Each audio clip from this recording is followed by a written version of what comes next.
You've seen the message. You've read it. Maybe you've read it twice, and then you put your phone face down and walked away. Not because you didn't care, not because you were busy, but because something in you just couldn't.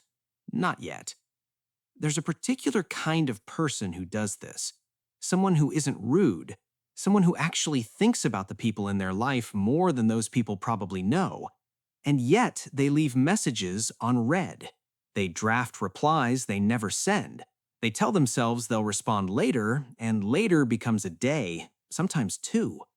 From the outside, it looks like avoidance, like disinterest, sometimes like coldness. But here's what I keep wondering about. What if it isn't any of those things? Think about what a text actually is for a moment. Not technically, emotionally. A message is someone reaching toward you. It's a small act of want. They want your attention, your response, your presence. And for most people, replying is simple, automatic, a social reflex. But for some people, receiving a message feels like something else entirely. Like a door being knocked on when you're not sure you're ready to be seen. Like someone turning on a light in a room you'd quietly been sitting in the dark. Responding quickly for people like this doesn't just feel like communication, it feels like exposure. And that word exposure is worth sitting with, because the discomfort isn't imaginary, it's not irrational, it's actually pointing at something real. There's a concept in attachment psychology called emotional availability, the degree to which a person can be emotionally present and accessible to someone else. And for people who've learned, somewhere along the way, that being available made them vulnerable, availability starts to feel dangerous. Not dangerous the way a threat is dangerous. Dangerous the way openness is dangerous. The way saying, "I'm here" to someone feels like handing them something breakable. So the delay isn't laziness.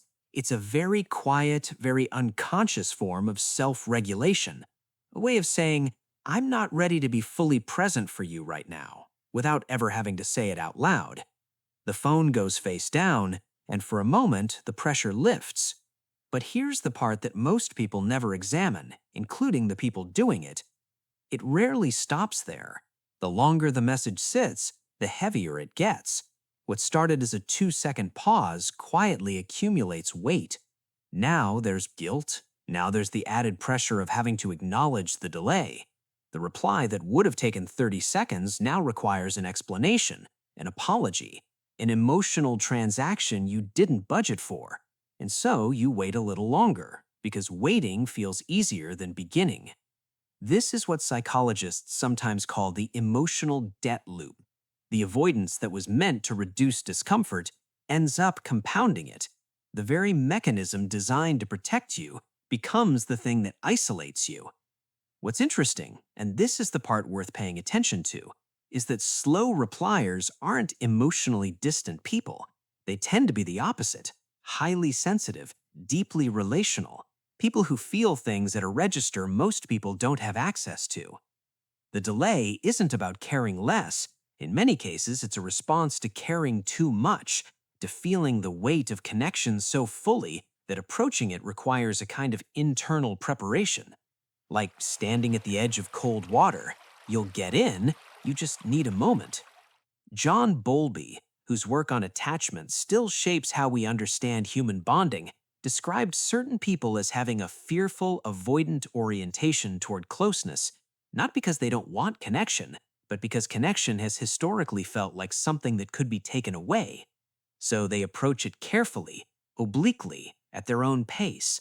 The phone on the nightstand isn't a statement of indifference, it's a perimeter, a small, quiet boundary drawn around a self that learned early on that being too reachable was risky.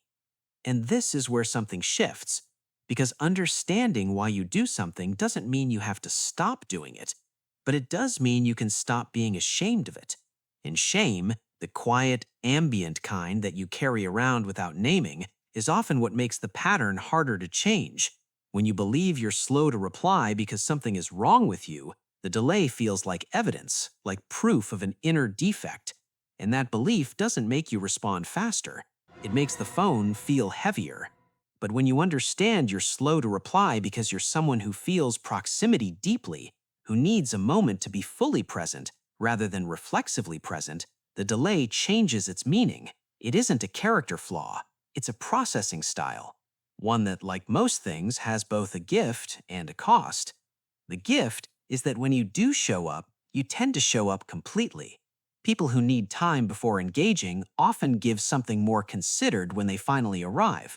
Replies that are actually thought through. Conversations that feel real because they weren't rushed into. The cost is the distance it creates in the waiting, the relationships quietly strained by the silence, the people who read into it, who assume the gap means something it doesn't. And the cost is real, worth taking seriously, because connection isn't only felt in quality, it's felt in rhythm. And when your rhythm is consistently out of sync with the people around you, even a caring presence can feel like an absent one. So, what do you do with that? Not fix yourself, not train yourself into instant responses that feel hollow, but gently, honestly, notice when the delay is actually about needing space and when it's the debt loop doing its quiet work. Notice when you're protecting yourself and when you're hiding.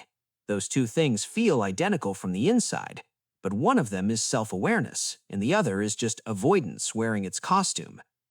The person waiting for your reply probably isn't waiting for the perfect response. They're just waiting to know you're still there. You read the message, you put the phone face down, you walked away. And somewhere in that small, almost invisible moment, there was a whole story about what closeness costs you and what you've learned to do with that cost. It just took a while to put into words. If this felt like something you've never quite been able to articulate, the kind of thing you've felt but couldn't explain, there's more here. We explore these quiet patterns every week, the ones that live just beneath the surface of how you move through the world. If that sounds like your kind of thinking, stay a little longer.